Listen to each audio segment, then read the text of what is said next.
Hello and welcome back to JW's Dugout. John here. Hope you guys are having a great Friday, great start to the weekend. Before we start off the video today, I just want to go over a couple of quick notes. And first is a special shout out to one individual, Brad over at Brad's Vintage Collection, who went out of his way after my last pickup video where I mentioned my daughter's battle with SMA and provided some details about some of the stuff that we're going through in our personal lives and an event that we took part in last week. And what Brad did is he responded very kindly to the video, and we kind of went back and forth a little bit. And he went out of his way to graciously donate to the Illinois chapter of SMA and of the organization. And I really can't thank him enough. And I think this is what makes this hobby and this community so great, that there's kind people out there, good, kind-hearted folks who go beyond the cards to form a connection and to really make a difference in other people's lives. So I just want to throw a special shout out to Brad. He didn't have to do that. It was obviously not requested and not required, and that's not the reason why I put that part of the video out earlier this week. But I really, really, really appreciate it. Along, of course, with all the other positive feedback and positive comments that I received.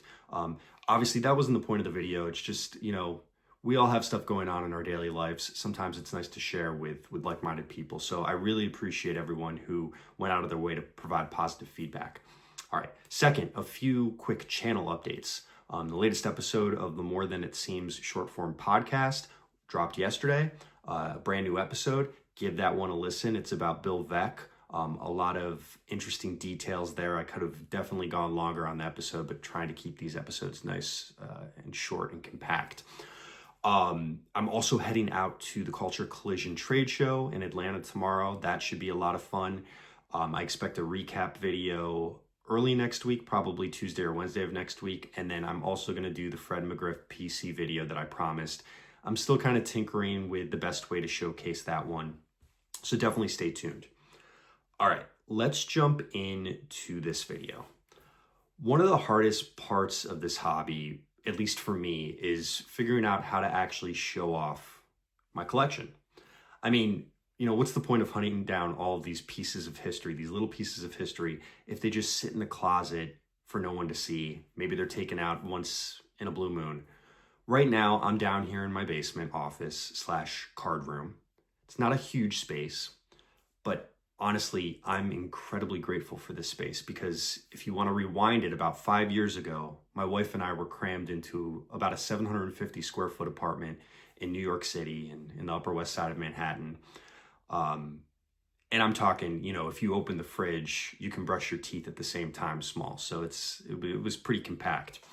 So when we bought this house down here in Atlanta, roughly 4 years ago, give or take, it was an absolute dream. I mean, it's something that at this point in my life, I didn't necessarily think it was going to happen.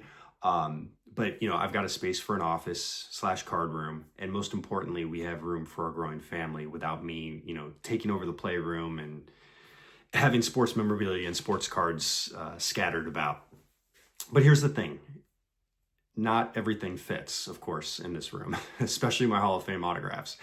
And I've got a lot. I think at last count, I was at 207 individual Hall of Famers with autographed items.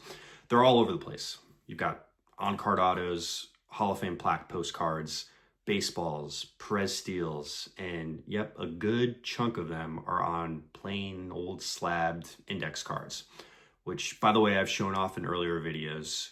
Definitely go check those out if you missed them. The problem is, how do you display these index cards in a way that looks good and, more importantly, provides some visual appeal? So I thought about slapping Hall of Fame plaque postcards on the back of the slabs. I thought that could be an interesting way to at least have some sort of visual aspect to go along with the autograph. I even entertained the crazy idea of cracking the slabs, cutting the autos by hand, and pasting them onto Perez Steel postcards.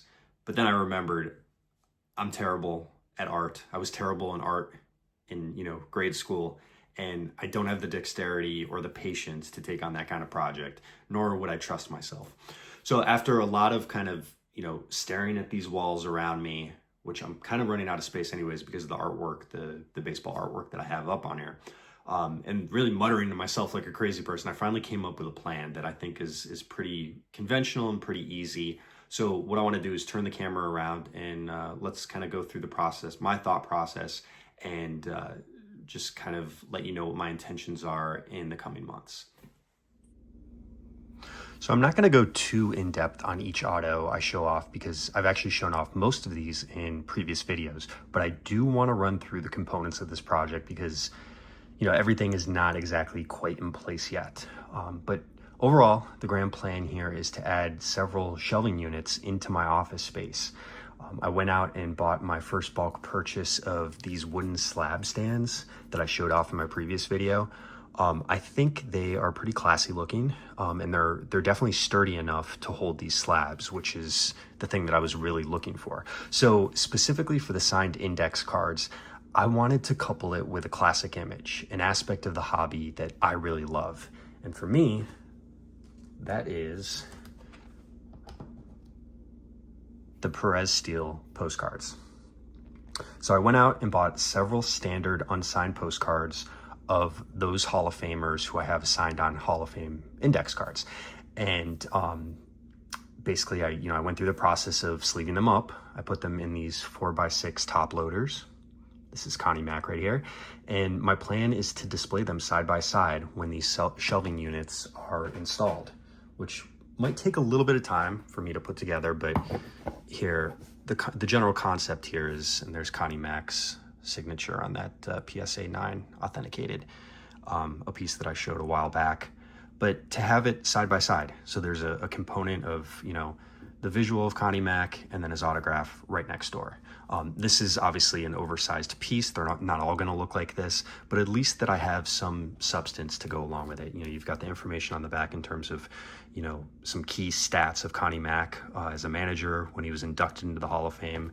And I think it's just a good way to package everything up. So I'm really excited about what my office will end up looking like, you know, here in the next few months.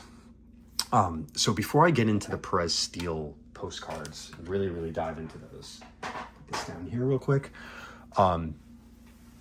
You guys might also know that I collect autographs of broadcasters and writers who've been recognized by the Hall of Fame. It's a major part of my collection as well. The majority of those autos are either in signed books or on cards, but I do have a select few that are on index cards. So what I did over the course of the last week, I went out and purchased a key subset from 2012 Panini Cooperstown that is going to align very closely with those broadcasters in which I don't have a visual component to go along with. So that's this set here. I'm going to just show off these three cards real quick of you know, announcers who are recognized by the Hall of Fame that I unfortunately don't have their autographs yet. That's Harry Callis and Russ Hodges. Denny Matthews is also in the set. I do have his autograph on a card, so this won't be included in this showcase. And so first off, I think we'll kind of run through that subset and show the autograph that goes along with it so you guys can kind of get a feel. So I won't, again, I've already shown most of these autographs off, so I'm not going to go in depth in terms of providing any sort of background information on the announcer or the player.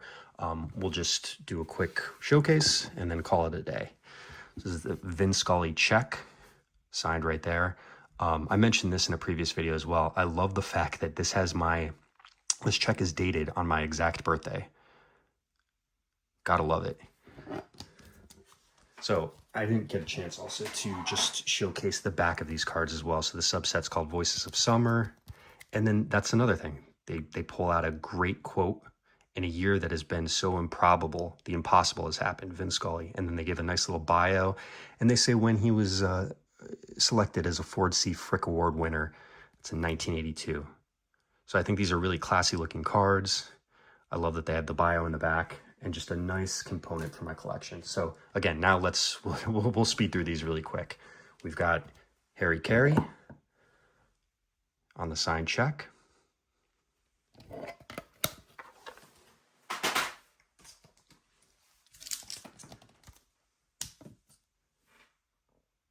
Mel Allen, cut auto.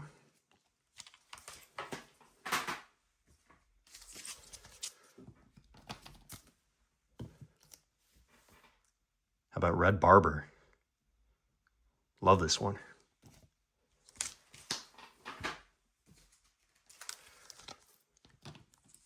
One of the greatest announcers of all time, Ernie Harwell.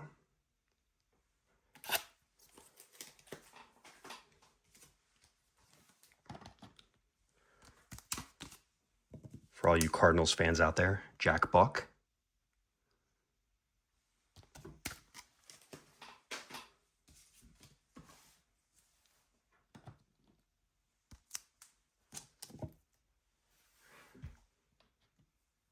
Joe Garagiola.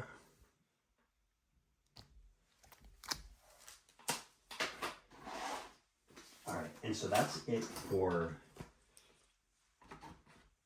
the announcers. Now we're going to shift over to the players. We'll run through these really quick, kind of rapid fire, just so that we have a taste of what the showcase is going to look like. Got George Sisler.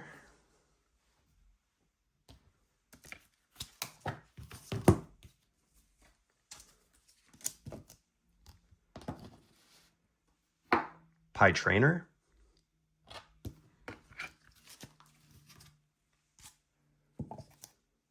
Love this one. Frankie Frisch, the old Flash. Love the inscription there. I've got these organized also by series, so we're on second series right now. How about this beautiful auto? Zach Wheat.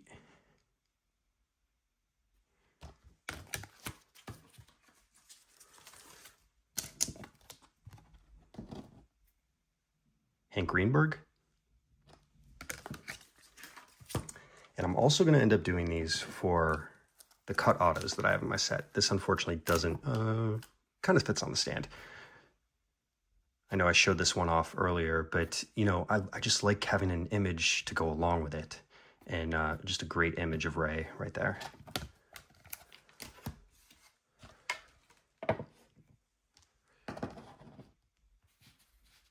Dizzy Dean.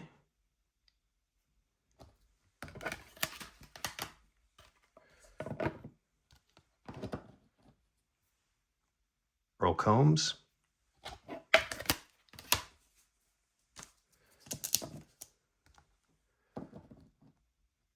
How about Joe Ducky Medwick? He's got such a clean auto. I love it. Yankee great Red Ruffing.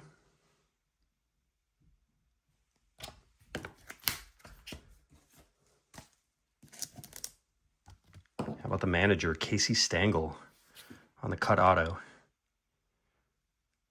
Looks to be from a newspaper clipping. Another gorgeous auto, Heine Manouche, Tigers legend. Really, really like this one. An old-timer, Elmer Flick, with the inscription, Cooperstown, New York. He's got a dated 1967. This was, he signed this shortly before he passed away.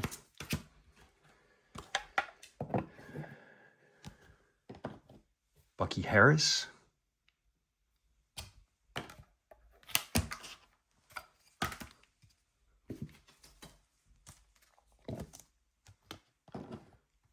George Kelly, High Pockets.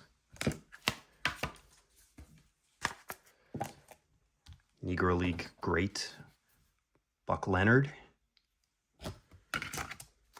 So I'll make a separate stack so the initial stack doesn't fall over. How about this one here? Satchel Paige, one of my favorites.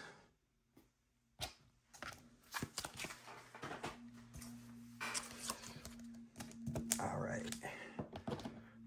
Rube Marquard.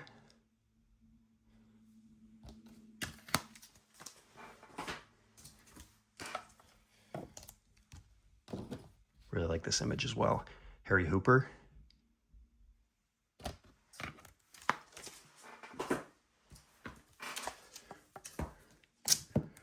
Former NFL player, Cal Hubbard, who also was a terrific umpire.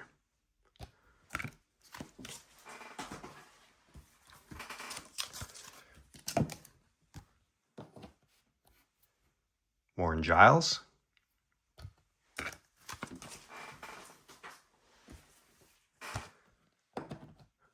You guys have seen this one from the thumbnail of this video. Ernie Lombardi. Look at that face. He means business.